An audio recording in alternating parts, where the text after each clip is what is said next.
ന്യായീകരിച്ച പ്രധാനമന്ത്രിയുടെ സ്വാതന്ത്ര്യദിന സന്ദേശം സംഘപരിവാർ അഴിഞ്ഞാട്ടത്തിന് കളമൊരുക്കുമെന്ന് SDPI സംസ്ഥാന vice president Thulaseedharan Pallikkal. SDPI Ottapalam നിയോജക മണ്ഡലം കമ്മിറ്റി നടത്തിയ ആസാദി സ്ക്വയർ ഉദ്ഘാടനം ചെയ്ത് സംസാരിക്കുകയായിരുന്നു അദ്ദേഹം.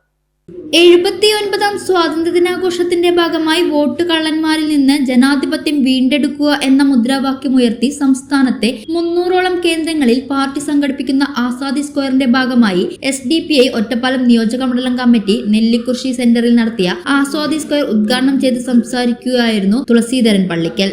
ഇന്ത്യൻ ഭരണഘടനാ മൂല്യങ്ങളെ തകർത്ത് വ്യാപകമായ വോട്ടുകൊള്ള നടത്തിക്കൊണ്ട് സംഘപരിവാർ ശക്തികളെ അധികാരത്തിൽ എത്തിച്ചതിന്റെ പിന്നിൽ ഇലക്ഷൻ കമ്മീഷൻ ആണെന്ന് വ്യാപകമായ വെളിപ്പെടുത്തലുകളുമായി ഇന്ത്യയിലെമ്പാടുമുള്ള പ്രധാന രാഷ്ട്രീയ പാർട്ടികൾ തെരുവിലിറങ്ങുമ്പോൾ ഇന്ത്യൻ സ്വാതന്ത്ര്യദിന സന്ദേശത്തിൽ അത്തരം ജനകീയ പ്രതിഷേധങ്ങളെ വ്യാപകമായി അടിച്ചമർത്താനുള്ള RSSനോടുള്ള പ്രഖ്യാപനമായിട്ടാണ് പ്രധാനമന്ത്രിയുടെ സ്വാതന്ത്ര്യദിന സന്ദേശത്തിൽ RSSനെ പുകഴ്ത്തി പറഞ്ഞതെന്ന് തുളസീധരൻ പള്ളിക്കൽ പറഞ്ഞു. കന്യാസ്ത്രീകളെ ആക്രമിക്കുന്ന ബജ്രംഗ് ദളും ഒറീസയിലും വടക്കേ ഇന്ത്യയിലെ വലിയ പല പ്രദേശങ്ങളിലും ദളിതരെയും ന്യൂനപക്ഷങ്ങളെയും വേട്ടയാടാനും ബുൾഡോസർ രാജ് പ്രയോഗിക്കുകയും ഇന്ത്യയിലെമ്പാടും കലാപങ്ങൾ നടത്തുകയും ചെയ്യുന്ന സംഘപരിവാർ ശക്തികളെ വീണ്ടും അക്രമോത്സുകതയിലേക്ക് നയിക്കാനുള്ള ആഹ്വാനമാണിതെന്ന് തിരിച്ചറിഞ്ഞുകൊണ്ട് ജനാധിപത്യത്തെ വീണ്ടെടുക്കാനും തിരഞ്ഞെടുപ്പ് കമ്മീഷനെ സുതാര്യമാക്കാനുമുള്ള പോരാട്ടത്തിൽ ഇന്ത്യയിലെമ്പാടും ജനങ്ങൾ ജാതി മത വർഗഭേദമന്യേ അണിനിരക്കണമെന്നും അദ്ദേഹം അഭ്യർത്ഥിച്ചു. ഒറ്റപ്പാലം മണ്ഡലം പ്രസിഡന്റ് മാനു കല്ലടി അധ്യക്ഷത വഹിച്ചു.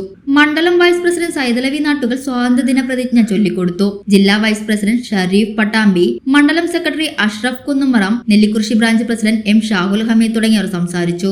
അവൻ രാജ്യത്ത് തൃശൂലങ്ങൾ കുത്തിയിറക്കപ്പെട്ട നെഞ്ചുമായി പിടഞ്ഞു മരിച്ച 10,000ങ്ങളുടെ മുകളിലാണ് സ്വാതന്ത്ര്യ സമര പോരാട്ടങ്ങൾക്ക് ശേഷം ബ്രിട്ടീഷുകാരെ ഇന്ത്യയിൽ നിന്ന് തുരത്തിയതിനു ശേഷം ഇന്ത്യ മഹത്തായ ഭരണഘടനയിലേക്ക് വരുന്നത്.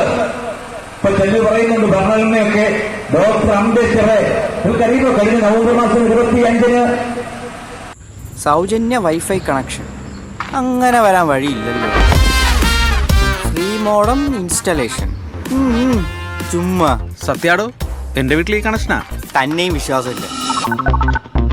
അല്ല, കേരള വിഷൻ. കേരള വിഷനിലേക്ക് സ്വാഗതം. ഇപ്പോൾ വൈഫൈ കണക്ഷൻ എടുക്കാം ഫ്രീ ആയി.